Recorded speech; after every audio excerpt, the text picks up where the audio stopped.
Assalamualaikum warahmatullahi wabarakatuh. Waalaikumsalam warahmatullahi wabarakatuh. Baik, alhamdulillah kita bisa bertemu kembali. Sambil menunggu yang lain, mari kita mulai dengan membaca doa sebagaimana biasa.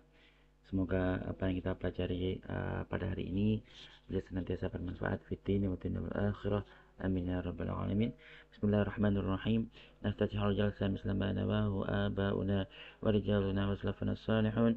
Anna Allah yadkhulu niyatana fi niyatihim wa a'malana fi a'malihim wa akhlaqana fi akhlaqihim wa ulumana fi ulumihim wa maqasidana fi maqasidihim. Ala hadhihi niyya wa ala kulli niyatin salihah من الخيرات الدنيا والآخرة دافئة لكل شر جالبة لكل خير لنا ولوالدينا ولأولادنا ولمشايخنا ولمن أحبنا فيك ولمن أحسن إلينا والمسلمين والمسلمات يا رب العالمين وإلى حضرة نبينا محمد صلى الله عليه وسلم بسر الفاتحة. أعوذ بالله من الشيطان الرجيم. بسم الله الرحمن الرحيم. الحمد لله رب العالمين الرحمن الرحيم مالك يوم الدين إياك نعبد وإياك نستعين اهدنا الصراط المستقيم صراط الذين أنعمت عليهم غير المغضوب عليهم ولا الضالين. رب اغفر لي ولوالدي وللمؤمنين آمين. بسم الله الرحمن الرحيم.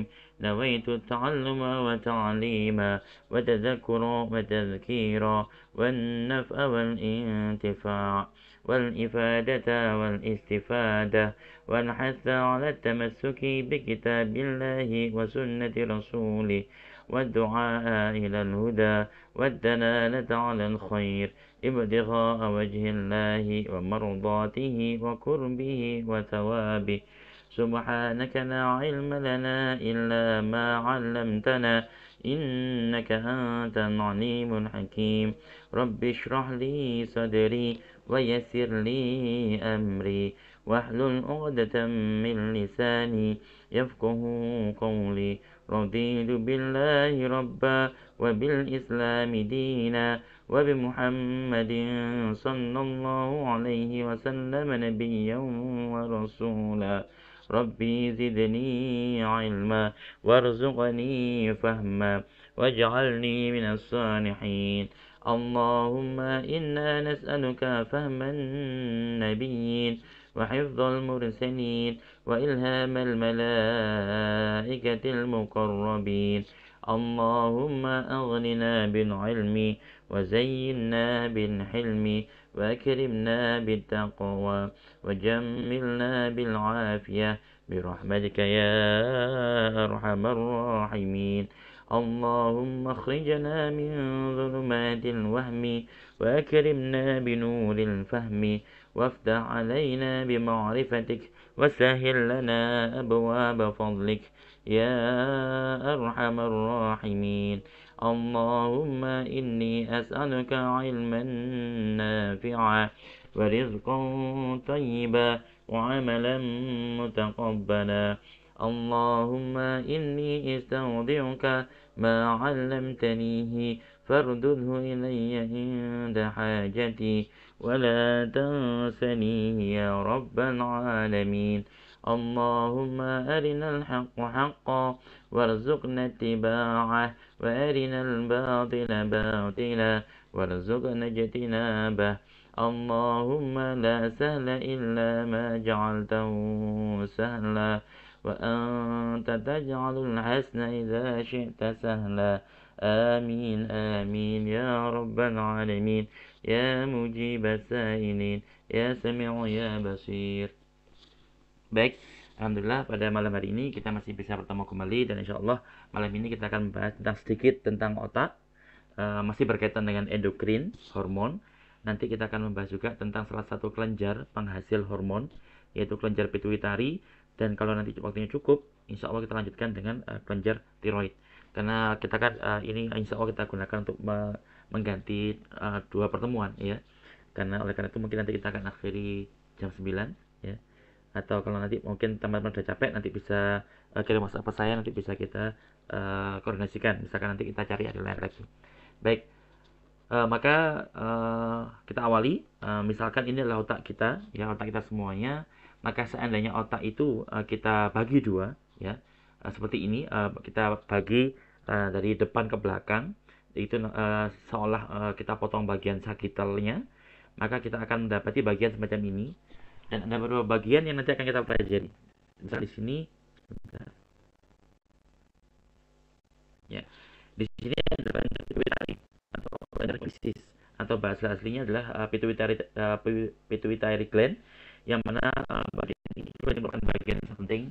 Bahkan karena pentingnya itu beberapa saat yang lalu masih dianggap sebagai kelenjar master atau kelenjar yang paling penting. Mengapa? Karena memang bagiannya letaknya persis, letaknya persis ada di bagian bawah otak kita. Jadi bagian ini dianggap sebagai salah satu bagian terpenting. Seperti yang tadi saya sampaikan, bahkan selama bertahun-tahun dianggap atau disebut sebagai kelenjar master atau kelenjar endokrin master, karena memang kelenjar ini mampu menghasilkan hormon, yang hormon itu bisa mengontrol aktivitas daripada bagian-bagian lain atau kelenjar-kelenjar lain ataupun kelenjar-kelenjar endokrin lainnya di tubuh kita. Oleh karena itu sangat bagian ini atau pituitary gland atau kelenjar pituitary, atau mungkin lebih gampang disebut sebagai kelenjar hipofisis, itu dianggap sebagai master atau kelenjar master. Kemudian di sini kita lihat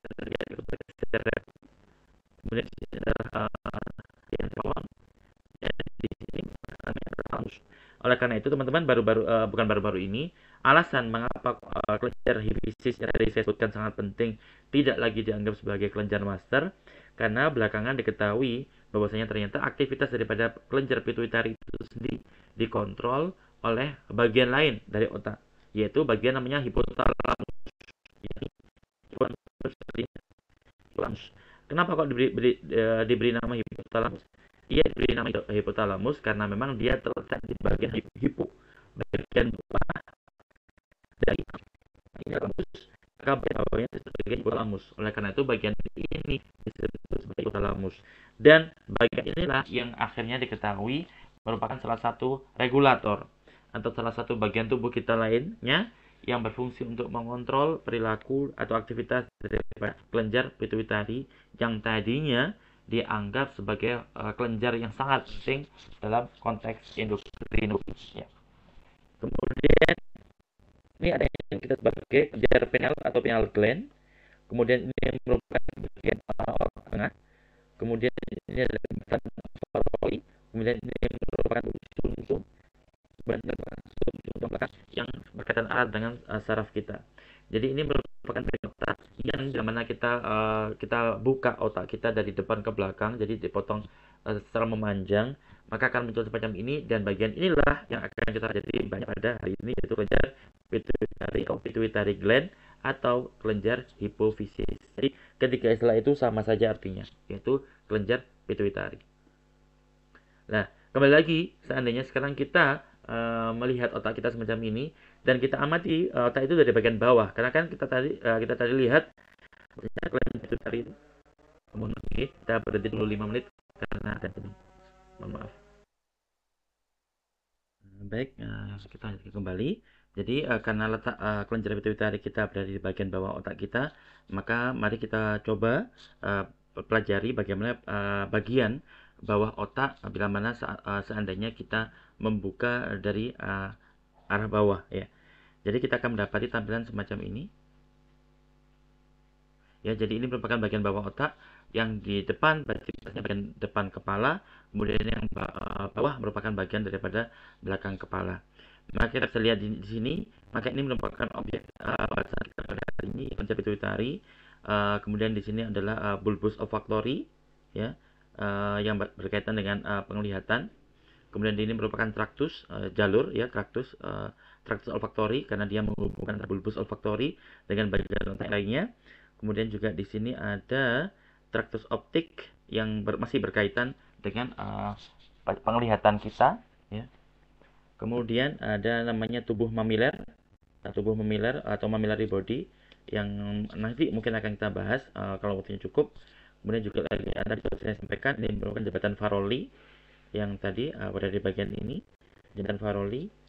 Kemudian juga ada sumsum tulang belakang, ya, sumsum tulang belakang. Ini merupakan sumsum belakang yang C1, urutannya nomor C1, dan beberapa bagian yang lainnya yang semuanya memiliki peranan penting untuk otak kita.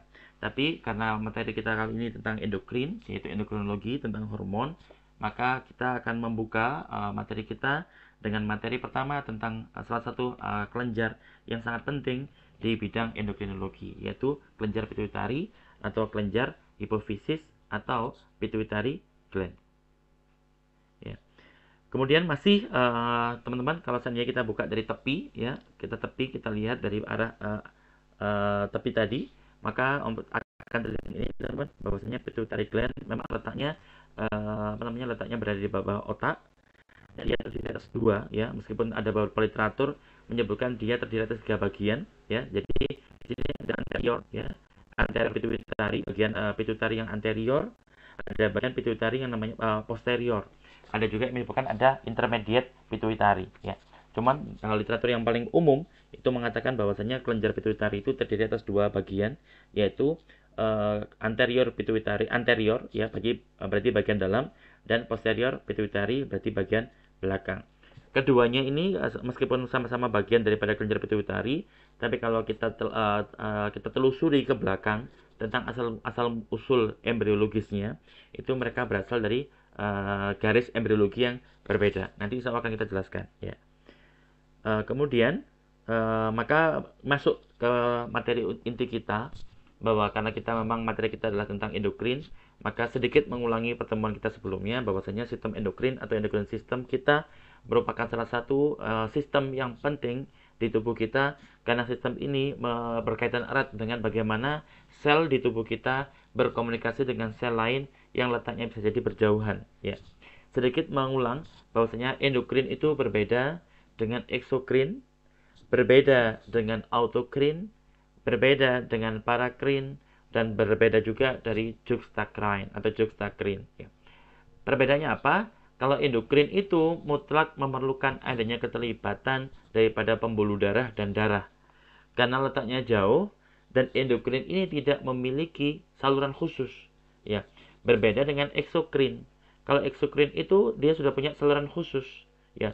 Jadi ada hormon dilepaskan dan dia punya saluran khusus, ya. Tapi kalau eksokrin ini belum punya, ya, tidak punya. Oleh karena itu endokrin ini dianggap sebagai salah satu sistem yang tidak berpembuluh, tidak memiliki pembuluh sendiri. Oleh karena itu dia memerlukan bantuan atau memerlukan keterlibatan daripada darah dan juga pembuluh darah. Oleh karena itu ciri khas daripada sistem endokrin, dia tidak memiliki pembuluh sendiri khusus, sehingga dia harus mendistribusikan molekul-molekul mediatornya, dalam konteks ini adalah hormon, menuju sel-sel yang jauh dari tempatnya dia berada, ya. Jadi dia harus menggunakan darah dan juga pembuluh darah. Nah, sekarang sebelumnya mari kita awali dulu tentang perbedaan mekanisme sistem saraf dan endokrin, karena kita tahu bahwa keduanya ini seolah-olah saling tumpang tindih, ya. Padahal boten. Maka kalau kita awali pertama, sistem saraf dan sistem endokrin memang benar bekerja sama untuk mengkoordinasi fungsi semua sistem tubuh, ya. Kedua sistem ini sangat penting peranannya, ya. Bahkan kalau ada gangguan pada salah satunya, maka efeknya pun juga akan sangat signifikan karena memang keduanya memegang peranan yang sangat penting bagi tubuh kita secara umum. Nah, tetapi kalau sistem saraf itu beroperasinya melalui impuls saraf atau aksi atau potensial aksi, atau bahasa Inggrisnya action potensial, ya. Kalau teman-teman ingat bagaimana sinyal atau impuls saraf itu dialirkan, ya, melalui misalkan diterima dari dendrit, ya. Kita tahu bahwa sel saraf itu kan seolah ada rambutnya, ya. Maka itu adalah dendrit yang berfungsi untuk menerima impuls dari sel neuron lainnya. Kemudian dari dendrit diteruskan ke soma atau tubuh sel saraf untuk kemudian diproses dan dilanjutkan menuju ke akson, ya. Akson nanti di sana ada terlibatan daripada nodus Ranvier, selabung myelin, dan lain sebagainya. itu mereka terlibat dalam rangka untuk menghantarkan impuls saraf yang ada di sana. Kemudian sampai nanti mereka akan mencapai celah sinaps, ya. Celah sinaps itu celah pertemuan biasanya antara sel saraf dengan sel otot, ya, disebut sebagai neuromuscular junction. Neuro itu saraf, muskular itu otot, junction itu anggaplah pertemuan, ya, daerah pertemuan. Maka di daerah pertemuan sel saraf dengan sel otot itu terdapat sebuah celah kecil yang disebut sebagai sinaps cleft atau celah sinaps, yang dimana di situ nanti akan terjadi penghantaran. Misalkan kalau sel saraf ingin mengirimkan impulsnya, maka dia akan mensekresikan neurotransmitter. Ya, dalam konteks ini bisa jadi berupa asetilkolin, bisa jadi berupa yang lainnya. Ya. Kemudian asetilkolin ini akan berada atau tersebar di celah sinaps. Kemudian di sana nanti akan ditangkap atau diikat oleh reseptor-reseptor yang memang mampu mengenali dia secara spesifik. Dan bisa jadi reseptor ini berada di permukaan sel-sel otot. Ya. Bila mana sel otot itu menerima atau mendapatkan sinyal atau impuls saraf dari sel saraf terdekat dengan dia, maka dia kemudian akan mengalami proses depolimerisasi di bagian sarkolemanya dia atau di bagian membran selnya. Hal inilah yang menyebabkan, ya, impuls tadi akan terus menjalar dari otot satu ke otot berikutnya dan seterusnya dan seterusnya dan seterusnya. Ya. Oleh karena itu, kalau sistem saraf beroperasi melalui impuls saraf atau potensial aksi atau action potensial yang dikonduksikan melalui akson neuron. Maksudnya apa? Yang dihantarkan, yang dikirimkan oleh akson, ya, akson neuron, sampai nanti akan berujung di bagian namanya akson terminal. Ujungnya akson itu namanya akson terminal. Di sana nanti ada bulbus-bulbus, ada lobus-lobus yang berisi vesikel-vesikel berisi neurotransmitter. Ada kantong-kantong yang sudah siap dengan neurotransmitternya. Hanya menunggu sinyal saja, hanya menunggu impuls saja, maka mereka akan melepaskan neurotransmitter itu supaya nanti bisa dipahami oleh sel-sel lainnya, ya. Kemudian kalau di area sinaps ini, impuls saraf akan memicu pelepasan molekul mediator atau pengirim pesan yang disebut sebagai neurotransmitter. Jadi ini pertama perbedaannya. Kalau di sel saraf, maka yang akan menghantarkan atau yang akan memproses penghantaran sinyal itu adalah impuls saraf, nanti dilanjutkan oleh neurotransmitter. Akan tetapi kalau sistem endokrin, ya, kita kan tadi membandingkan antara sistem saraf dan endokrin. Akan tetapi kalau sistem endokrin, dia juga mampu mengendalikan aktivitas tubuh sebagaimana sel saraf. Hanya saja endokrin ini atau sistem endokrin ini mengendalikan aktivitas tubuh lainnya dengan melepaskan berikut mediator yang disebut sebagai hormon. Nah, dalam konteks ini, cara kerja mediator berupa hormon dengan cara kerja mediator berupa neurotransmitter itu relatif berbeda. Jadi itulah perbedaan antara mekanisme kontrol atau mekanisme regulasi atau mekanisme pengendalian antara sistem saraf dengan sistem endokrin. Ya, teman-teman bisa lihat seperti ini. Ya. Ini merupakan bagian aksinya. Kemudian kantong-kantong yang berisi sebagai molekul mediator. Bila mana nanti ada impuls saraf, maka vesikel ini akan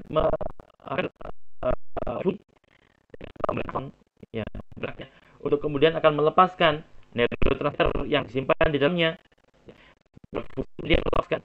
Karena setelah melepaskan, maka molekul-molekul neurotransmitter dilepaskan tersebar luas di daerah celah sinaptik.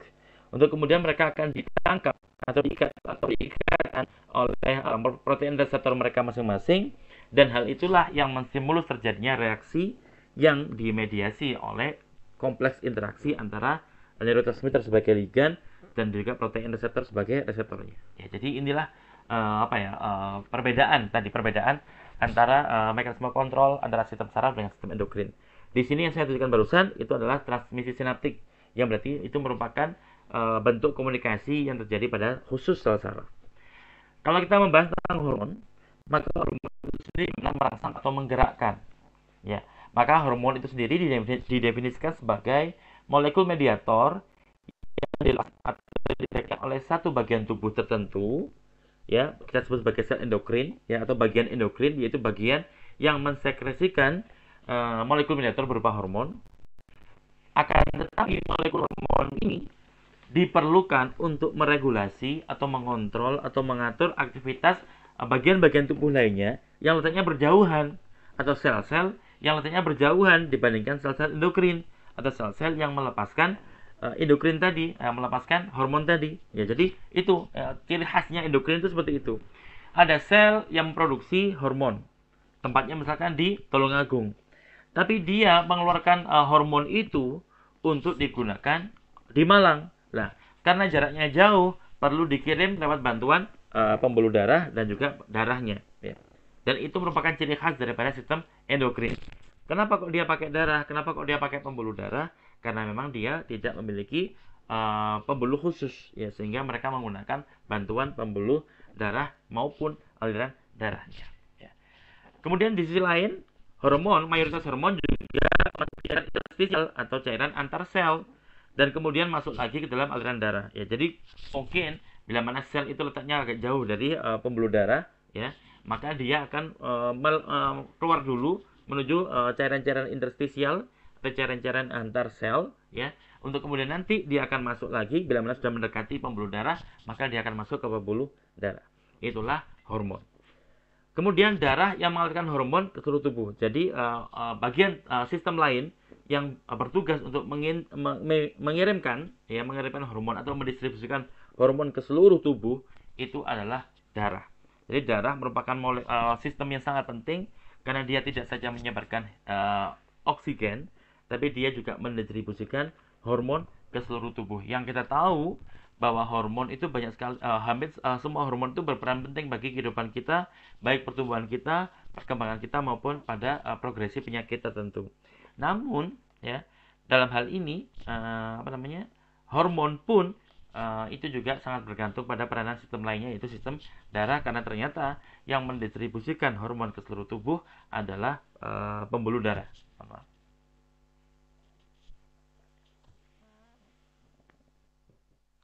Kemudian, dan sekarang kita balik duanya. Kita samakan keduanya. Dan ternyata, baik neurotransmitter, kesamaan. Tadi kan kita membahas perbedaan. Karena bahwa kalau sistem saraf itu dia berkomunikasi melalui neurotransmitter atau molekul mediator yang memediasi komunikasi pada sel-sel saraf disebut sebagai sel-sel saraf neurotransmitter. Tapi kalau molekul mediator yang berperan untuk memediasi atau untuk untuk berkomunikasi antar sel-sel endokrin, maka disebut sebagai hormon. Ya. Akan tetapi baik neurotransmitter maupun hormon akan mencapai atau menstimulus efek biologis mereka. Jadi mereka ini, neurotransmitter maupun hormon, bisa memunculkan atau bisa menyebabkan efek biologis yang memang mereka sebabkan, ya, yang bisa mereka stimulus, yang bisa mereka induksi, hanya bila mana mereka berikatan dengan reseptor targetnya. Seperti yang teman-teman lihat di gambar ini, maka bila mana neurotransmitter yang digambarkan warna biru kecil, yang mana dia kalau sudah bisa berikatan dengan protein reseptornya, yang mana protein reseptor itu berada di permukaan maupun di dalam sitoplasma ataupun nukleoplasma daripada sel targetnya, maka dengan begitu akan terjadi cascade reaction, reaksi beruntun, hingga pada akhirnya tercapailah peranan atau fungsi daripada neurotransmitter maupun hormon tadi. Karena keduanya itu memang sangat memerlukan adanya kompleks interaksi antara dia dengan protein reseptornya dia. Karena nggak akan bisa terjadi cascade reaction atau reaksi beruntun bila mana ligan itu belum sempat berikatan dengan reseptor. Tapi ketika terjadi kompleks antara ligan dengan reseptor, dalam hal ini adalah neurotransmitter ataupun hormon dengan reseptor mereka, maka akan terjadi, hal ini akan menstimulus terjadinya kelangsungan proses pada sel tersebut, pada sel-sel targetnya. Jadi hanya kalau dia mengikat protein targetnya yang ada entah itu di permukaan tubuh sel targetnya ataupun di dalam di dalam sitoplasma maupun di dalam nukleoplasma daripada sel targetnya, maka hormon itu bisa berfungsi, ya. Maupun neurotransmitter. Karena neurotransmitter dan hormon sama-sama perlu mengikat reseptor, ya, perlu mengikat reseptornya agar kemudian bisa menstimulus atau menginduksi terjadinya atau tercapainya aktivitas biologis dia, ya. Jadi itulah kerja atau perbedaan dan juga kesamaan daripada hormon, sistem hormon maupun sistem saraf. Sistem saraf molekul mediatornya adalah neurotransmitter, sedangkan sistem endokrin molekul mediatornya adalah hormon. Dan keduanya sama-sama perlu mengikat reseptor tertentu untuk kemudian bisa menstimulus terjadinya reaksi-reaksi juga yang tertentu. Ya, untuk itu mari teman-teman kita lihat dulu. Ini merupakan gambaran tadi transmisi sinaps. Ini sudah saya tunjukkan di pertemuan kita yang kedua kalau saya tidak salah.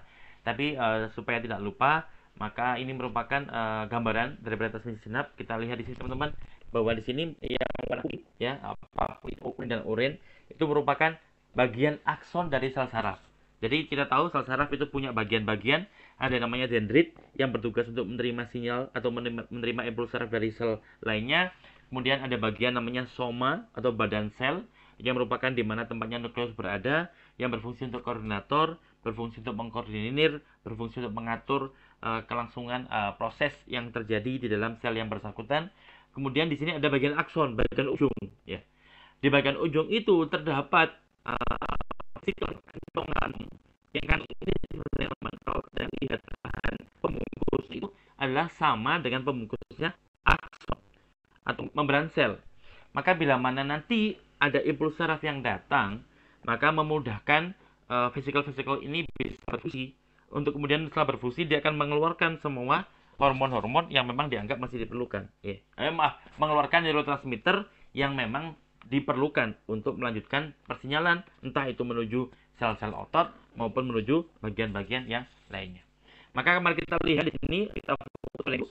Maka bila mana yang biru itu adalah neurotransmitter, maka kemudian dia akan vesikelnya akan macam ini, sehingga memberi peluang pada neurotransmitter untuk terlepaskan atau disekresikan atau terrilis ya, entah apapun itu bahasanya silakan, untuk kemudian nanti beberapa di antara molekul-molekul neurotransmitter ini akan berikatan dengan protein reseptornya. Kita lihat di sini ya. Kita kembali. Maka di sini kan protein kompleks, protein reseptor yang belum teraktivasi. Kenapa? Karena belum diikat oleh neurotransmitternya. Tapi kalau seperti ini, maka sudah ada interaksi antara neurotransmitter dengan protein targetnya, maka sudah berpeluang untuk terjadilah proses kelanjutannya. Nah, jadi setelah molekul neurotransmitter yang dalam konteks ini berfungsi sebagai ligan, karena dia mengikat reseptornya, maka reseptornya dianggap sebagai reseptor. Ingat, ligan dan reseptor itu merupakan konteks umum, jadi jangan sampai bingung. Maka kompleks interaksi antara protein reseptor dengan neurotransmitter itu akan menyebabkan protein yang diikat tersebut akan teraktivasi, ya, akan teraktivasi. Maka setelah teraktivasi akan semacam ini, dan kemudian karena teraktivasi maka akan memunculkan respon, yang responnya itu bisa jadi nanti diperlukan adanya molekul tertentu yang harus diekspresikan. Misalkan ada protein tertentu yang harus segera diproduksi. Nah, maka otak akan memerintahkan bahwa respon daripada sinyal yang dia keluarkan melalui sel saraf semacam ini itu bertujuan untuk memerintahkan sel lain supaya segera membuat draft-draft senyawa-senyawa yang memang direncanakan. Atau dalam konteks ini misalkan gini, asalkan ada sinyal mengatakan bahwa sel A tolong produksi hormon tiroid. Nah, maka dari serangkaian proses semacam ini, nanti setelah protein reseptornya diaktifasi, kemudian akan menginduksi reaksi cascade, reaksi beruntun, sampai akhirnya berujung pada produksi atau ekspresi gen yang mengkode hormon tiroid misalkan ya. Maka itulah contohnya target molekul. Jadi molekul apa atau aksi apa atau respon apa yang memang diharapkan oleh sinyal yang dihantarkan ya dari saraf tadi. Itu disebut sebagai target molekul. Nah, sedikit mengulang teman-teman supaya tidak bingung, bahwasanya tadi kita membahas tentang endokrin dan eksokrin. Kalau endokrin tadi merupakan sistem ataupun jaringan, karena kita ngomong bisa sistem, ngomong jaringan, maka kalau jaringan, maka jaringan endokrin itu merupakan jaringan yang belum memiliki pembuluh sendiri. Ya, oleh karena itu dia masih menggunakan darah ya. Kalau eksokrin dia sudah memiliki saluran sendiri ya, berbeda dengan endokrin tadi. Nah, kemudian ada lagi namanya parakrin. Parakrin itu juga bentuk komunikasi. Bedanya dengan endokrin, parakrin itu komunikasinya masih bersifat lokal. Ya, teman-teman bisa lihat di sini. Di sini merupakan sel sarafnya. Terdapat seperti banyak dalam video ini ada dalam foto ini ada sekitar 5 vesikel ya. Dengan masing-masing vesikel berisi banyak neurotransmitter. Hanya saja yang perlu diemphasize gambar ini merupakan di sekitarnya sel saraf ini terdapat banyak sel-sel tetangga yang masing-masing sel ini memiliki reseptor yang bisa jadi reseptor ini nanti akan bisa berikatan dengan neurotransmitter yang dilepaskan. Tapi juga ada kemungkinan bahwasanya neurotransmitter yang dilepaskan itu nanti tidak bisa ditangkap oleh beberapa sel yang menjadi tetangganya. Karena ternyata sel tetangga itu tidak semuanya memiliki reseptor yang bisa dikenali oleh neurotransmitter yang dilepaskan.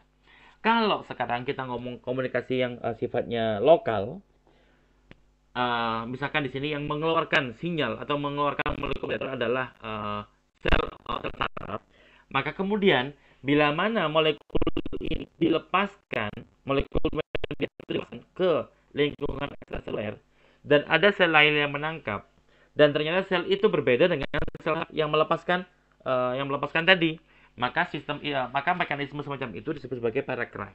Jadi komunikasi lokal di mana ini mengeluarkan molekul komunikasi ya, kemudian dilepaskan di ekstraseluler dan kemudian nanti ada sel-sel lain yang berbeda jenis dengan sel saraf ini ya, yang menangkap molekul itu, neurotransmitter itu, dan kemudian dengan menangkap itu dia bisa mengubah bentuk protein reseptornya ya, karena ada conformational change, untuk kemudian dia akan terus ya menyambung sampai akhirnya dibuatlah atau diekspresikanlah hormon-hormon tertentu berkat tadi parakrin ya. Jadi parakrin itu parakrin itu intinya harus terjadi secara lokal. Dan sel yang menerima harus berbeda jenis dengan sel yang melepaskan molekul mediatornya ya. Atau dalam konteks ini adalah neurotransmitter. Teman-teman bisa lihat di sini, kalau sel warna hijau ini kan dianggap berbeda dengan sel warna kuning. Karena kalau sel yang kuning ini hampir pasti ini merupakan sel saraf. Tapi kalau yang hijau ini gampangannya dianggap sebagai sel selain sel saraf. Maka karena mereka berbeda dengan sel endokrin atau sel yang mengeluarkan neurotransmitter tadi, bukan sel endokrin, dengan sel yang mengeluarkan neurotransmitter tadi, karena yang mengeluarkan neurotransmitter adalah adalah sel saraf, maka di sini disebut sebagai parakrin. Intinya kalau yang terima berbeda, parakrin. Ya, seperti ini ya. Kemudian karena tadi neurotransmitter tadi berhasil mencapai atau menggapai sel-sel tetangganya yang berbeda jenis dengan sel di mana dia dilepaskan, maka hal itu nanti akan sama membentuk kompleks dengan reseptor yang ada di permukaan sel target untuk kemudian menstimulus atau menginisiasi terjadinya proses beruntun yang berujung pada terbentuknya respon tertentu, bisa jadi berupa perbuatan, bisa jadi berupa terbitnya atau disekresikannya molekul baru ya. Maka ini namanya parakrin. Tapi yang kedua, sekarang ini ada juga namanya endokrin. Endokrin itu autokrin. Autokrin itu bila mana sel yang mengeluarkan ya, itu sama dengan sel yang menerima. Agar ini saraf, karena yang melakukan saraf maka terjadilah interaksi yang baik. Maka sel saraf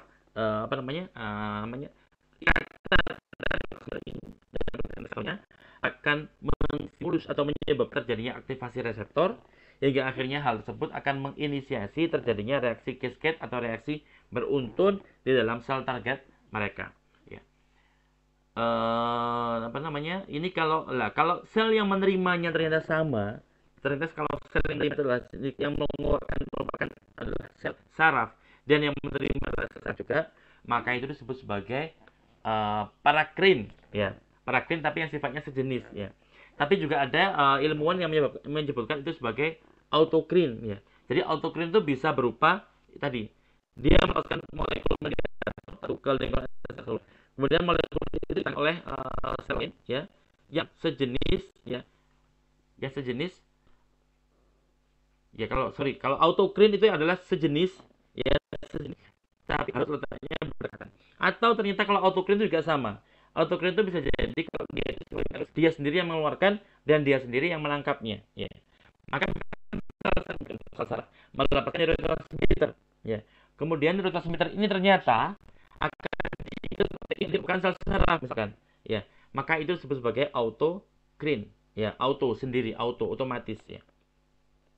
Nah, kalau endokrin, ya yang tadi saya sebutkan bahwa kalau endokrin itu perlu adanya saraf itu, ini sel saraf, sel yang mengeluarkan sinyal, kemudian dia akan menerobos masuk ke dalam pembuluh-pembuluh darah, dalam konteks ini pembuluh-pembuluh kapiler darah, untuk kemudian nanti dia akan didistribusikan menuju sel-sel yang lainnya hingga akhirnya dia sampai di sel targetnya dan neurotransmitternya nanti akan atau berikatan dengan protein reseptor sel targetnya, dan hal itu akan menyebabkan terjadinya cascade reaction atau reaksi beruntun di dalam atau di internal sel yang bersangkutan, ya, untuk kemudian nanti akan muncul respon-respon tertentu yang memang itu diharapkan oleh sel-sel yang melepaskan atau mensekresikan kelenjar hormon-hormon tadi, ya, ataupun neurotransmitter tadi, ya. Di sini yang lebih tepatnya adalah hormon, ya. Jadi jangan saya ralat, bukan neurotransmitter tapi adalah hormon, karena kita sekarang berbicara tentang sistem endokrin, yang sistem endokrin itu berkaitan erat dengan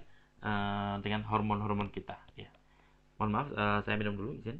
Monggo kalau ada pertanyaan bisa ditanyakan, G.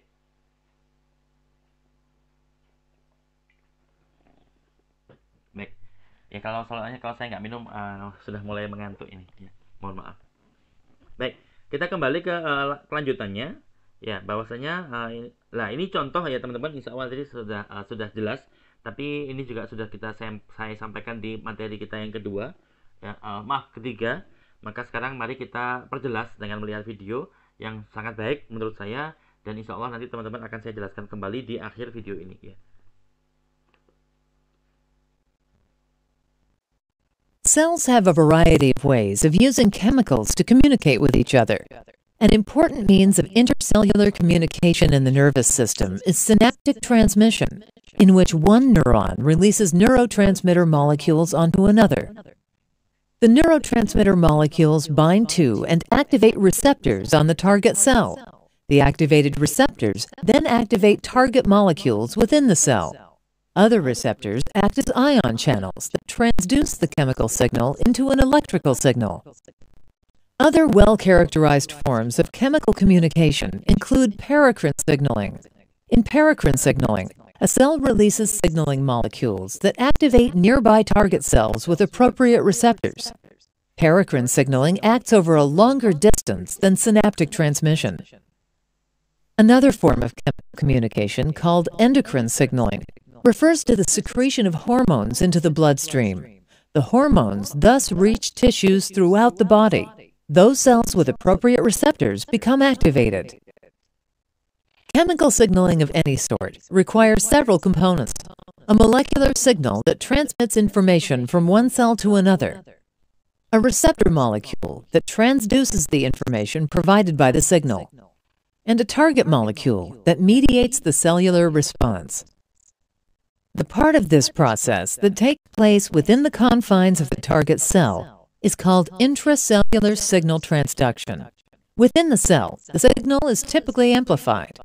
Let's look at an example of signal transduction, beginning with a receptor protein that can bind to the neurotransmitter norepinephrine. The activation of a single receptor by norepinephrine can lead to the activation of numerous G proteins inside cells. This is the first amplification step. These activated proteins can bind to other signaling molecules, such as the enzyme adenylyl cyclase. In this way, adenylyl cyclase becomes activated. Each activated enzyme generates a large number of cyclic AMP molecules. This is the second amplification step. Cyclic AMP binds to and activates another family of enzymes, the protein kinases, that can phosphorylate many target proteins. While not every step in this signaling pathway involves amplification, overall, the cascade results in a tremendous increase in the potency of the initial signal.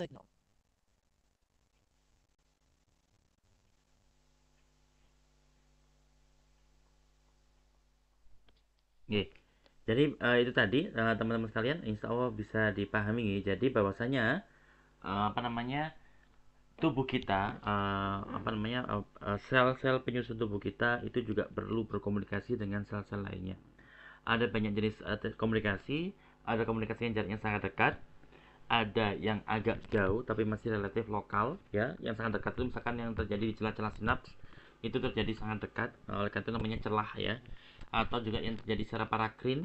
Parakrin itu hampir sama dengan autokrin dalam konteks merupakan bentuk komunikasi lokal juga, yang mana ada sel itu melepaskan molekul mediator tertentu ke lingkungan ekstraseluler untuk kemudian nanti molekul tadi bisa ditangkap oleh dirinya sendiri, ya, ataupun sel tetangga yang masih sejenis dengan dia, disebut sebagai autokrin, ya.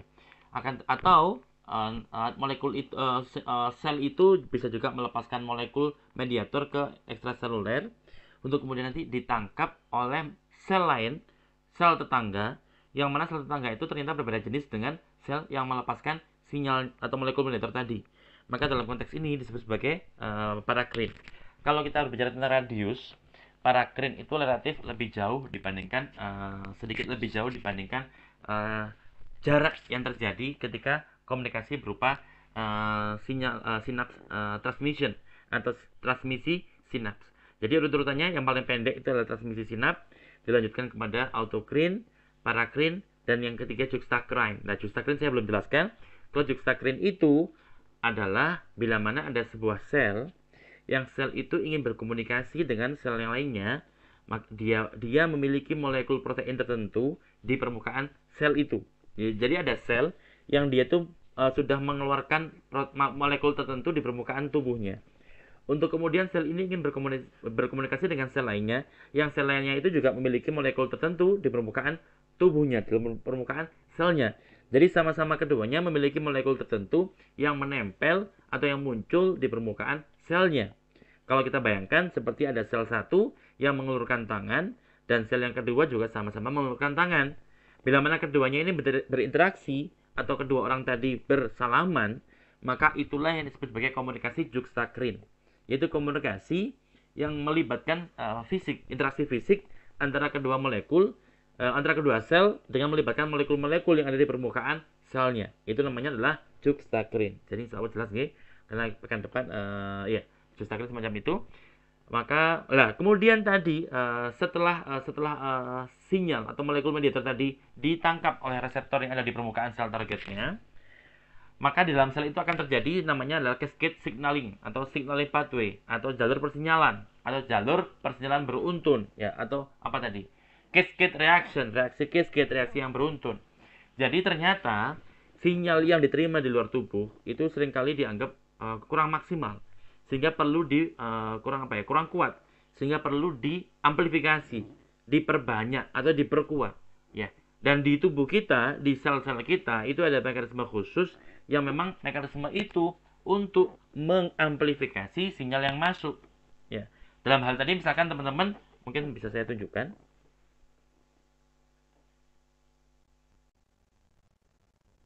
Cells have a variety of ways of using chemicals to communicate with each other. The activation of a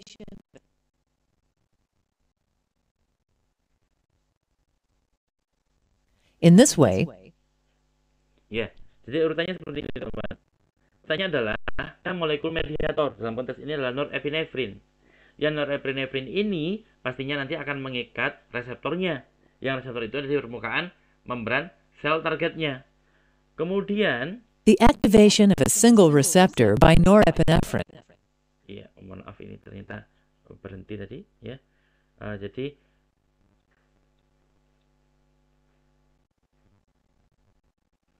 ya, bila reseptornya sudah aktif oleh molekul signalnya, ya, maka nanti ada protein lain yang namanya adalah protein G, ya.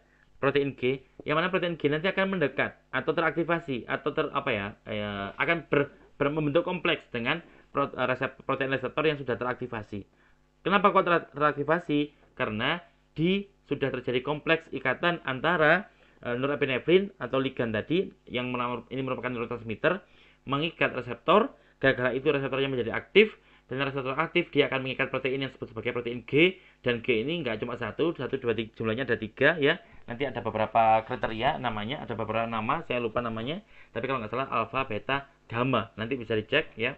Kemudian hal ini akan mengundang G protein untuk mendekat, dan karena berikan dengan reseptor yang teraktivasi, maka protein G tadi akan juga teraktivasi ya. Ya, jadi amalannya adalah ada ligan yang menempel pada protein reseptor akan menyebabkan reseptor itu teraktivasi atau reseptor activation.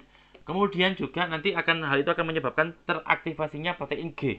Ya, di sini digambarkan dengan warna kuning ini, itu merupakan representasi daripada aktivitas protein G yang meningkat ya pasca berikatan dengan protein reseptor yang teraktivasi tadi oleh norepinefrin tadi ya.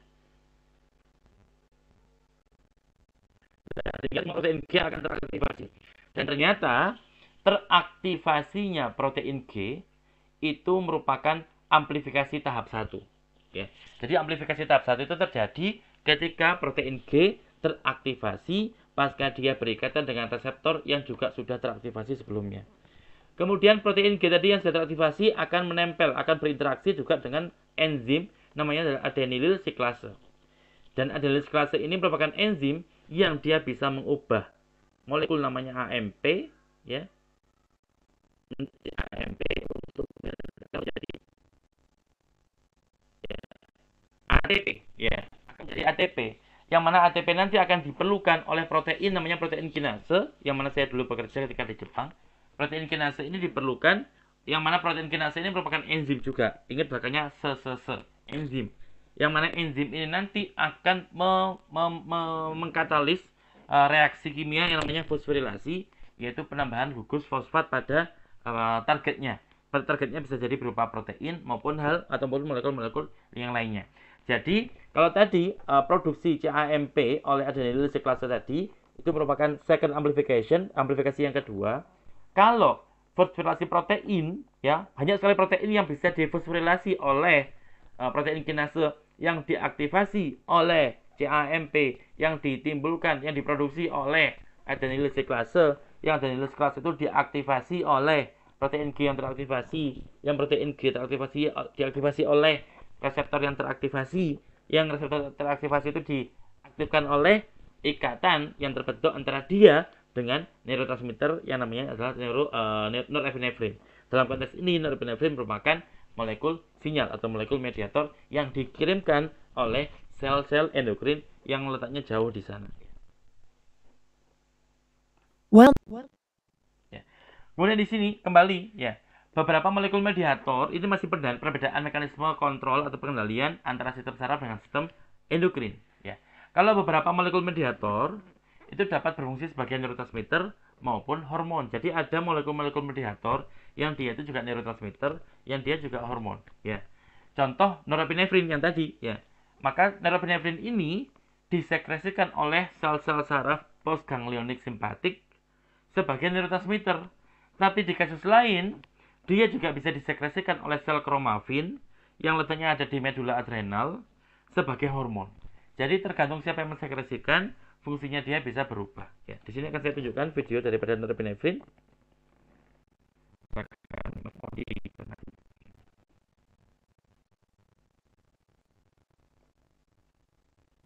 The catecholamines, norepinephrine, epinephrine, and dopamine belong to a wider group of neurotransmitters called monoamines, that is, compounds possessing a single amine group. All of the catecholamine transmitters are synthesized from the amino acid tyrosine in a succession of metabolic steps, each controlled by a different enzyme. The presence or absence of the successive enzymes determines which transmitter is synthesized by a given neuron. In a reaction catalyzed by tyrosine hydroxylase, a hydroxyl group is added to tyrosine, yielding L3,4-dihydroxyphenylalanine, L-DOPA. Tyrosine hydroxylase is the rate-limiting enzyme in catecholamine synthesis. A second enzyme, aromatic L-amino acid decarboxylase, catalyzes the removal of a carboxyl group to yield dopamine. In noradrenergic neurons, the enzyme dopamine beta hydroxylase catalyzes the conversion of dopamine into norepinephrine. This conversion occurs within the synaptic vesicle.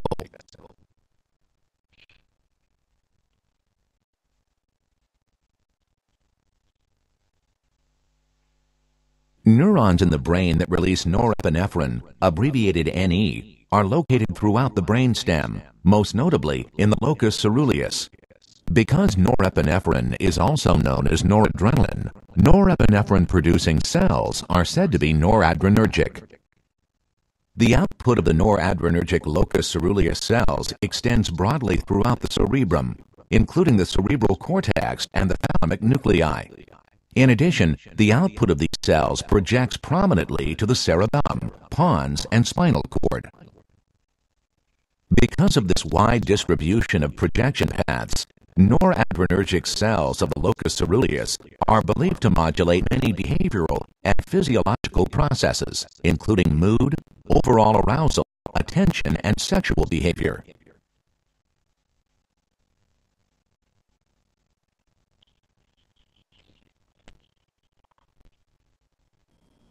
Like dopamine, norepinephrine may coexist in the same nerve terminal with other neurotransmitters and modulators such as enkephalin, vasopressin, or neuropeptide Y. Norepinephrine is cleared from the synaptic cleft by the norepinephrine transporter, which is also capable of taking up dopamine. The CNS contains 4 subtypes of norepinephrine receptors, alpha-1. Oke, jadi saya stop dulu. Jadi teman-teman bisa lihat di sini bahwasannya contoh materi mana dia itu tirosid ya. Jadi itu apa yang memediasi yang mengakhiri reaksi selanjutnya, maka akan berbeda pula jenis hormon yang dihasilkan. Tapi dalam konteks ini saya ingin tunjukkan bahwasanya norepinefrin itu bisa berfungsi sebagai hormon dan juga bisa berfungsi sebagai neurotransmitter. Karena berbeda sel yang memproduksinya, maka berbeda pula fungsinya dia ya. Jadi kalau tadi sel chromatin yang memproduksi dia, maka dia akan dilepas, norepinefrin ini akan dilepas atau dirilis dalam bentuk sebagai hormon. Kemudian kalau yang mensekresikan dia adalah sel-sel saraf postganglionik, berarti letaknya dia setelah postganglionik simpatik ya, sebagai neurotransmitter. Jadi tergantung selnya apa yang menghasilkan, maka fungsinya pun juga bisa bervariasi. Ya. Kemudian di sini beberapa perbandingan yang lebih jelas antara sistem yang dikontrol, perbandingan mekanisme kontrol atau pengendalian antara sistem saraf dengan sistem endokrin. Jadi kalau sekarang kita melihat pada molekul-molekul mediatornya, maka kalau sistem saraf, molekul mediatornya merupakan neurotransmitter yang dilepaskan atau disekresikan secara lokal sebagai respon terhadap impuls saraf. Itu kalau sel saraf atau sistem saraf. Tapi kalau sistem endokrin, maka yang menjadi molekul mediator adalah hormon, yang mana hormon itu dikirimkan ya atau diantarkan ke jaringan seluruh tubuh ya melalui darah. Jadi bedanya seperti itu.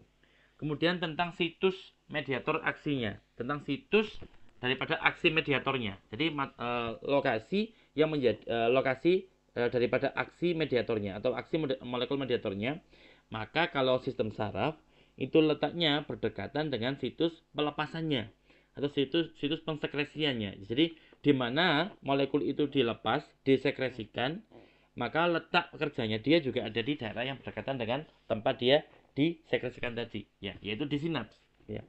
Kemudian molekul ini tadi, neurotransmitter ini akan mengikat terhadap reseptor yang berada di postsinaptic membran, yaitu yang ada di membran sel-sel yang letaknya berdekatan dengan sinaps, setelah sinaps tadi. Ya.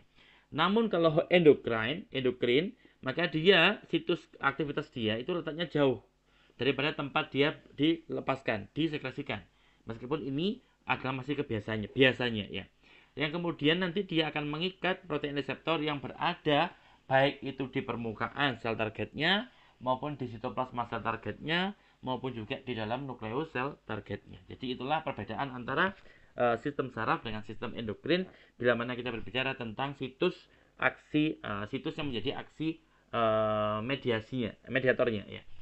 Kemudian kalau kita berbicara tentang tipe atau jenis sel targetnya, maka sistem saraf itu seringkali mentargetkan otot, ya baik itu otot polos, smooth muscle, otot jantung, cardiac muscle, atau otot rangka, skeletal muscle, ataupun juga sel-sel kelenjar lainnya atau juga neuron-neuron yang lain. Namun kalau sistem endokrin, targetnya itu tidak lagi terbatas pada tadi otot dan saraf saja maupun kelenjar-kelenjar, sel kelenjar. Tapi kalau endokrin sudah sudah seluruh tubuh ya. Jadi dia dikirimkan ke seluruh tubuh. Tapi kalau tadi sistem saraf itu targetnya itu kurang lebih hanya berkisar antara otot, kemudian sel-sel kelenjar, kemudian juga saraf-saraf yang lainnya.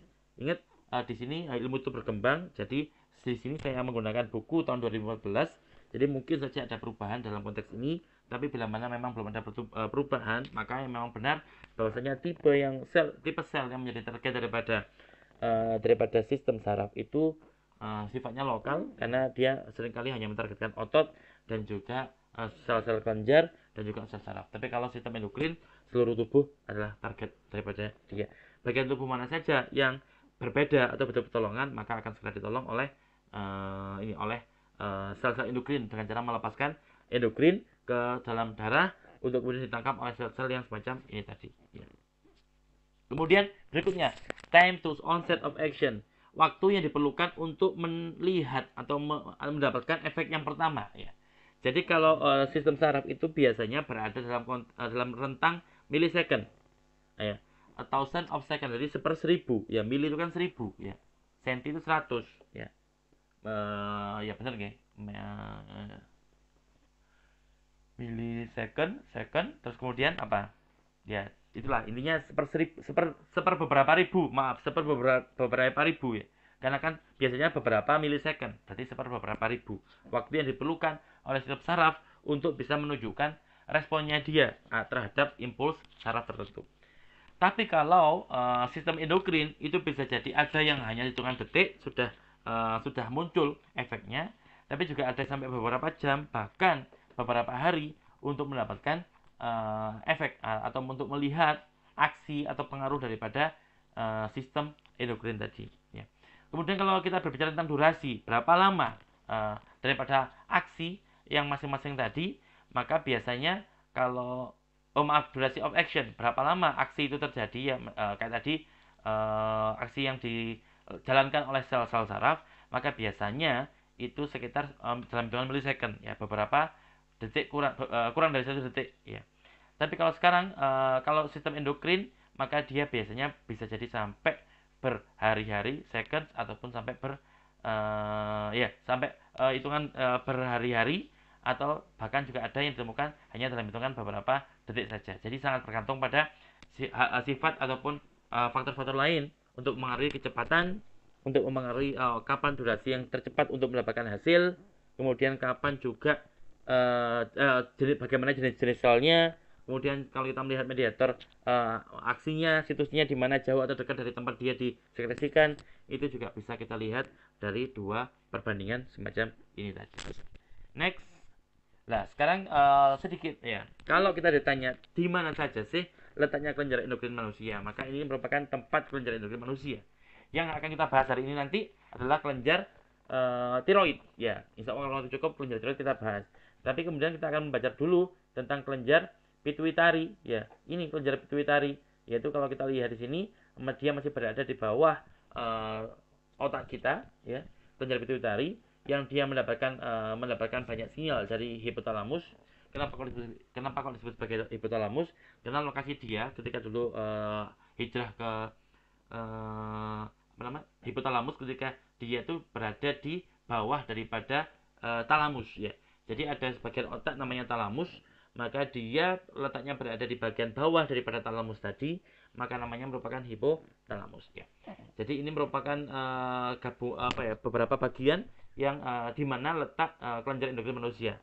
Ada juga di pankreas, ada juga di kelenjar tiroid, ya. Kelenjar tiroid yang kemudian kalau kelenjar tiroid itu bagian depan, ya, bentuknya seperti bow tie. Bow tie itu seperti dasi kupu-kupu, ya. Kalau dia di depan sini seperti dasi kupu-kupu letaknya, ya, dia mengapit trakea kita.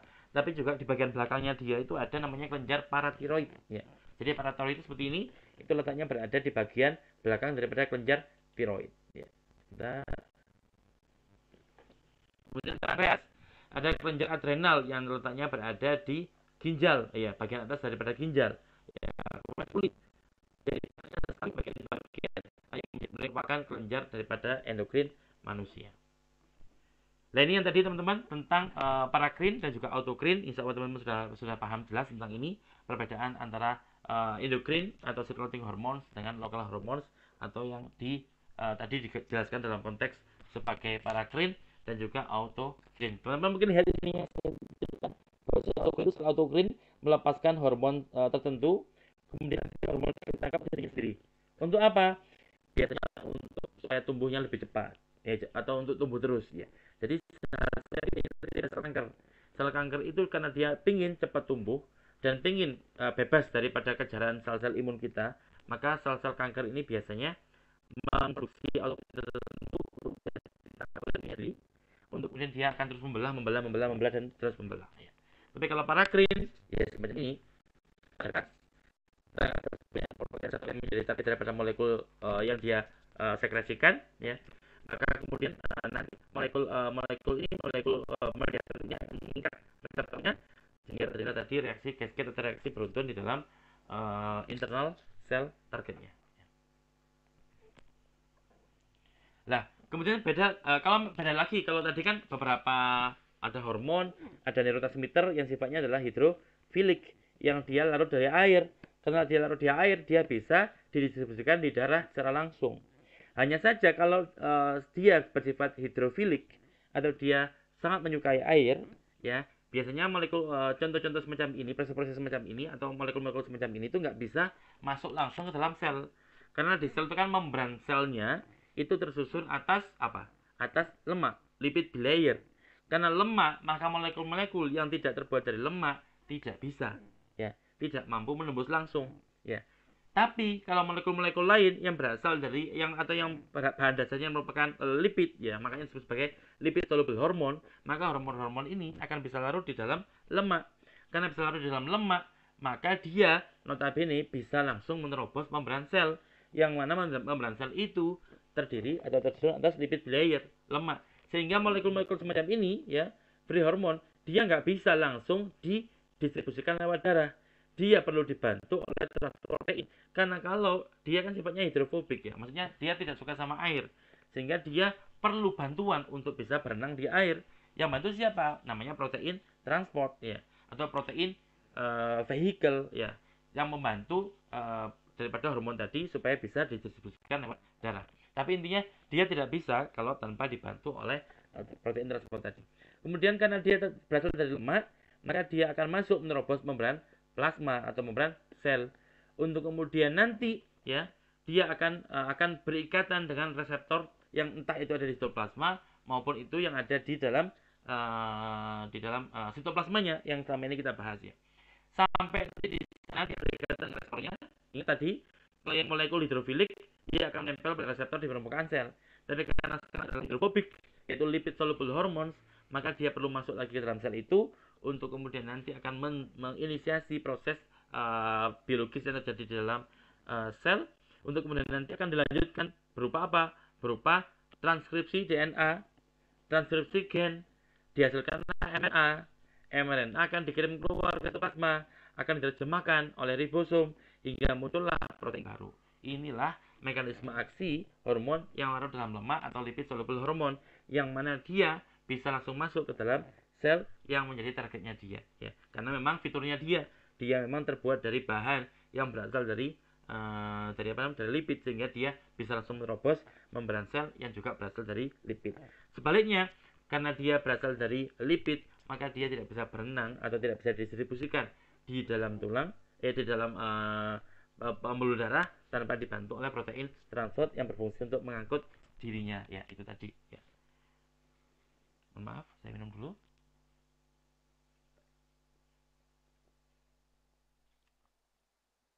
Mohon maaf teman-teman, ini sepertinya nanti tidak bisa kita lanjutkan sampai jam 9, ya. Karena saya ternyata nggak bisa maksimal, ya. Jadi insya Allah nanti kita akan cari lagi hari lain, ya. Insya Allah hari sama, pekan depan saja saya usahakan untuk kita kuat-kuatkan untuk lanjut sampai jam 9.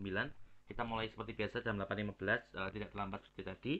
Maka nanti kita akhiri bisa jam 9 sudah mewakili 2 pertemuan, ya. Karena pertemuan kali ini pertemuan yang saya lupa ketiga atau keempat ya. Berarti nanti insya Allah pekan depan kita akan melunasi pertemuan ke-4 atau ke-5 ya. Jadi atau kalau teman-teman bisa mencarikan hari lain ya. Jadi kita satu hari bertemu satu kali, misalkan hari Senin malam hanya untuk pekan depan saja, pekan berikutnya kita tetap kuliah hanya di satu malam, yaitu malam Jumat, malam Sabtu saja, maka saya akan sangat berterima kasih karena memang kalau kita kuliah satu hari langsung 2 materi itu sejatinya sangat berat sekali, berat bagi saya sebagai dosen dan juga berat bagi jenengan untuk menyerap informasi baru ya. Jadi akan monggo Mbak Sinten iki, Mbak penanggung jawab ya ataupun Kosma, mohon bantuannya carikan hari, misalkan hari Senin, Selasa sudah ada kelas, Selasa nggak bisa, Rabu insya Allah masih nggak bisa ya, sudah ada isinya, sudah ada jadwal. Jadi yang masih kosong sejauh ini hanyalah Senin dan juga malam Jumat ya. Jadi Senin malam dan malam Jumat masih kosong. Jadi kalau memang teman-teman nanti ingin kuliah yang pengganti yang kemarin, maka insya Allah nanti akan lebih maksimal ya. Jadi hari ini kita akhiri jam 8.40 ya, 10 menit lagi ya. Tapi untuk berikutnya nanti kita akan tetap satu pertemuan, kemudian kita hari Jumat bertemu lagi, dan insya Allah kita sudah nggak punya utang lagi berkuliah. Itu tentang mekanisme aksi daripada hormon yang larut di dalam lemak. Kemudian kalau hormon steroid ya, ini hormon steroid contohnya. Hormon steroid ini merupakan hormon yang juga dari lemak ya. Dia karena dari lemak dia bisa langsung masuk ke dalam sel. Tapi lagi ketika di dalam darah dia harus oleh karier atau protein pembawa. Tapi kemudian dia bisa langsung nanti bisa menerobos membran plasma yang berasal dari lemak, hingga nanti dia akan ditangkap oleh molekul reseptor yang ada di sitoplasma ya, untuk kemudian nanti akan dibawa lagi ke inti sel untuk kemudian dia meregulasi transkripsi gen-gen tertentu ya. Jadi ini contoh aktivitas daripada hormon-hormon yang sifatnya hormon yang berasal dari lipid ya. Kemudian akan dihasilkan mRNA, kemudian akan ditranslasi di sitoplasma dari bantuan ribosom, terbentuklah protein baru yang fungsional untuk keperluan tertentu. Jadi ini contoh mekanisme kerja daripada hormon steroid dan kawan-kawan yang berasal dari lipid ataupun hormon-hormon yang sifatnya hidrofobik. Ya mungkin ini video yang akan saya putarkan. Video yang tadi sebenarnya ini.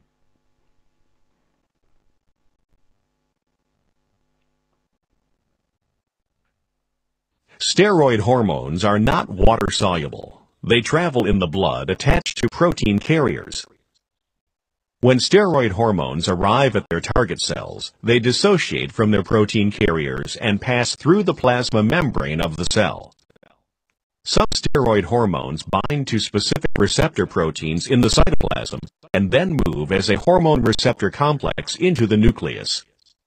Other steroids travel directly into the nucleus before encountering their receptor proteins, not shown. The hormone receptor protein, activated by binding to the hormone, is now able to bind to specific regions of the DNA. These DNA regions are known as the hormone response elements. The binding of the hormone receptor complex has a direct effect on the level of transcription at that site. Messenger RNA, mRNA, is produced, which then codes for the synthesis of specific proteins.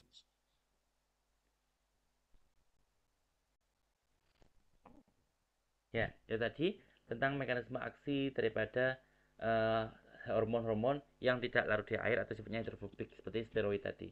Nah, kalau sekarang ini mekanisme aksi hormon yang larut di dalam air atau water soluble seperti misalkan peptida, protein dan juga eicosanoids. Maka dia kerjanya seperti yang tadi sudah kita tunjukkan, bahwasanya dia akan didistribusikan lewat pembuluh darah. Di sini dia tidak memerlukan protein karier atau protein protein pembawa ya. Kemudian dia nanti akan mengikat reseptor yang ada di permukaan sel targetnya dia. Kemudian pengikatan antara hormon ini dengan reseptornya akan mengaktifkan reseptor itu sendiri, dan kemudian reseptor itu akan menjadi aktif atau kita sebut sebagai reseptor yang teraktivasi. Kemudian protein reseptor nanti akan mengaktifkan protein G, dan selanjutnya protein G yang teraktivasi akan mengaktifkan adenyl siklase. Kemudian adenyl siklase ini akan mengubah ATP menjadi AMP, sehingga dengan hal itu akan mengaktifkan protein kinase ya. Protein kinase nanti akan memfosforilasi banyak protein targetnya dia, hingga akhirnya ada banyak sekali protein yang terfosforilasi dan akan meregulasi aktivitas daripada sel-sel di mana protein-protein tersebut berada. Jadi bedanya hanya di sini, bedanya teman-teman. Biasanya kalau hormon yang sifatnya hidrofilik atau dia bisa larut di dalam air, maka dia bisa didistribusikan dalam darah secara langsung tanpa protein karier, ya. Hanya saja dia tidak bisa masuk ke dalam sel karena dia berasal berbahan yang bukan sejenis fosfolipid, maka dia harus apa? Dia harus menempel di permukaan. Untuk kemudian nanti reseptornya itu akan mengaktifasi ini protein G akan mengatasi dehidrasi dan akan memproduksi CAMP, kemudian CAMP mengatasi aktivitas daripada protein yang sebagai protein kinase dan seterusnya. Ya, kalau hormon itu tadi ditinjau dari kelas kimiawinya, maka ada hormon yang lipid soluble atau larut dalam lemak. Ya, contohnya adalah hormon steroid seperti aldosteron, kortisol, androgen, kalsitriol, testosteron, estrogen, progesteron. Itu semua merupakan contoh-contoh hormon yang masih kategori hormon steroid yang sifatnya larut dalam lemak. Kemudian hormon tiroid. Hormon tiroid ini ada dua, ya, misalkan ada T3 atau triiodothyronin dan juga T4 atau thyroxine, yang mana kedua hormon ini itu termasuk hormon yang sifatnya larut di dalam lemak, ya. Yang mana kedua ini dihasilkan oleh kelenjar tiroid khususnya, yaitu sel folikular. Kemudian ada juga yang berupa gas, ya. Jadi gas itu bisa larut juga di lemak. Contohnya apa? Nitric oxide. Yang nitric oxide ini diproduksi oleh sel-sel endotel, yaitu sel-sel yang menyusun pembuluh dinding-dinding pembuluh darah, ya. Kemudian ada juga hormon-hormon yang dia termasuk kategori water soluble atau larut di dalam air. Misalkan tadi kategori amins, ya. Contohnya apa? Epinefrin, norepinefrin, ada melatonin, ada histamin, ada serotonin. Kemudian juga ada peptida dan protein, yang mana semua daripada all hypothalamic releasing and inhibiting hormones itu semuanya larut di. Jadi hormon-hormon yang dihasilkan oleh hipotalamus, baik itu yang sifatnya adalah releasing, yang menstimulus hormon lain disekresikan, ataupun yang termasuk kategori inhibiting hormones, yang menghambat aktivitas daripada hormon lain atau endokrin lain, maka itu semuanya juga termasuk kategori hormon yang water soluble. Ada oksitosin yang dihasilkan oleh nanti pituitari posterior. Ada juga antidiuretik hormon yang juga sama disekresi oleh pituitari posterior, ya. Dan juga human growth hormone, ya, hormon pertumbuhan manusia. Kemudian ada hormon thyroid stimulating hormone, adrenocorticotropic hormone, follicle stimulating hormone. Ini yang mematangkan yang meregulasi meregulasi kelamin pada perempuan, ya. Kemudian juga ada hormon luteinizing hormone, prolaktin, ini berkaitan dengan air susu nanti, melanocyte stimulating hormone, ya. Ini yang nanti berkaitan dengan diferensiasi sel-sel penghasil melanin, ya. Kemudian ada insulin, glukagon, somatostatin, pancreatic polypeptide, parathyroid hormone, calcitonin, gastrin, sekretin, cholecystokinin, GIP, glucose independent insulinotropic peptide, erythropoietin, leptin, semua itu masuk kategori yang larut di dalam air. Nah, sekarang kita masuk ke kelenjar pituitari. Ya, ini sebenarnya acara inti, ya. Pripun nih, Mbak? Dilanjut apa diselesaikan? Mau nggak WhatsApp atau bisa di unmute?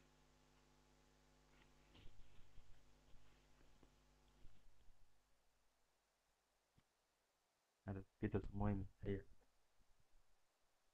Baik, langsung saja kita masuk ke kelenjar itu. Kalau itu kita lanjut aja. Baik, kita lanjut ke kelenjar pituitari. Maka kelenjar pituitari adalah semacam ini, teman-teman. Ya, ini berada di bagian bawah otak kita, ya.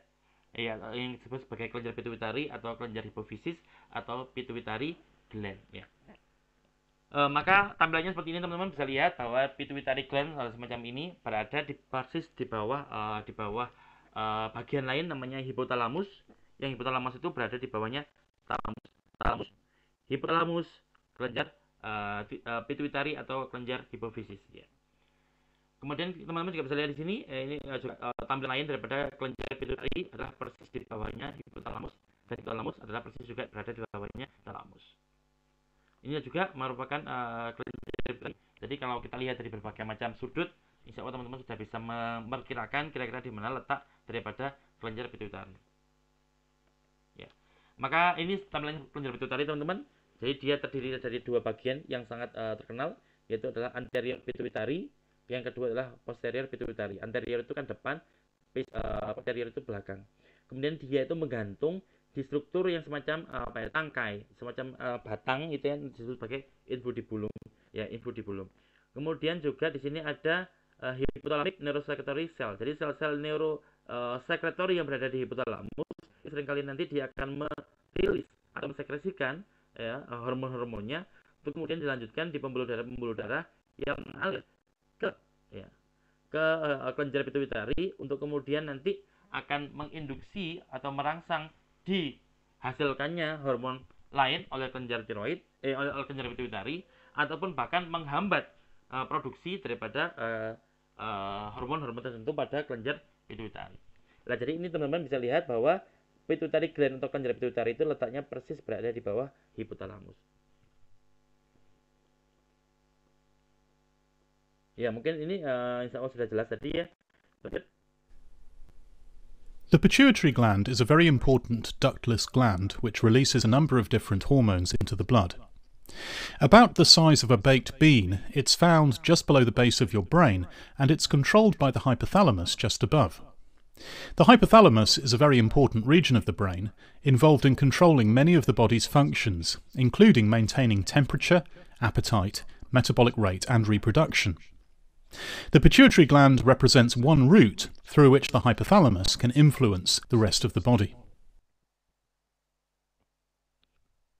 Ya, jadi teman-teman bisa lihat tadi bahwasannya kelenjar pituitari itu memiliki fungsi yang sangat banyak sekali, ya. Termasuk tadi adalah mengatur atau mengontrol metabolisme tubuh, ya. Salah satunya. The pituitary gland is a very important ductless gland which releases a number of different hormones into the blood. About the size of a baked bean, it's found just below the base of your brain, and it's controlled by the hypothalamus just above. The hypothalamus is a very important region of the brain, involved in controlling many of the body's functions, including maintaining temperature, appetite, metabolic rate, and reproduction. The pituitary gland represents one route through which the hypothalamus can influence the rest of the body. Ya, jadi banyak sekali fungsi yang diperankan oleh hipotalamus, oleh pituitari. Oleh karena itu tidak heran kenapa kok dia pernah ya dianggap sebagai kelenjar endokrin master atau kelenjar endokrin terpenting, karena memang peranan dia sangat penting sekali untuk berbagai macam proses tubuh yang ada di dalam tubuh kita.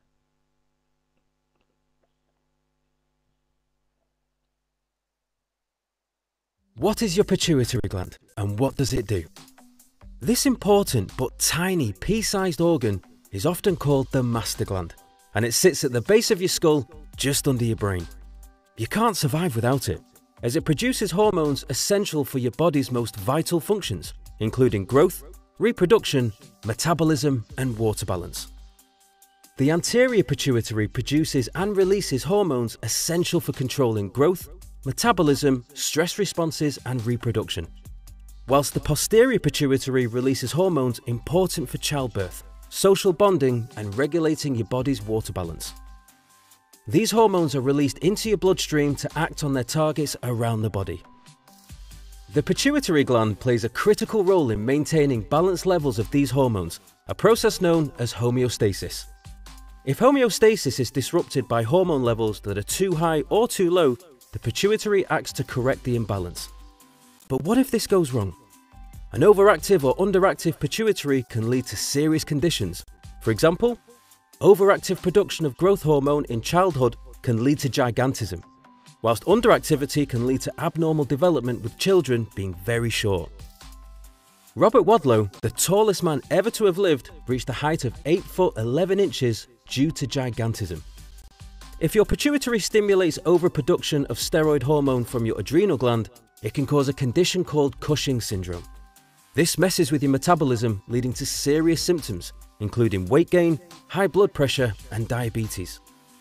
It's rumoured that this may explain King Henry VIII's distinctive round face and belly.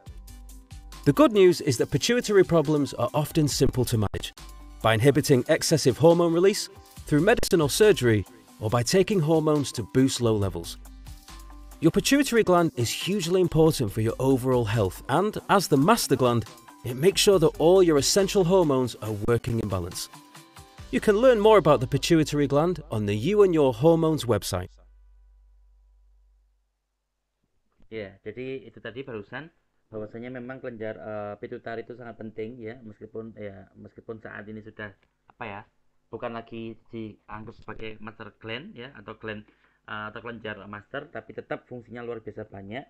Dia terlibat nanti misalkan kalau ada ibu yang melahirkan, maka itu juga diregulasi oleh hormon atau kelenjar pituitari ya. Misalkan melalui namanya hormon oksitosin.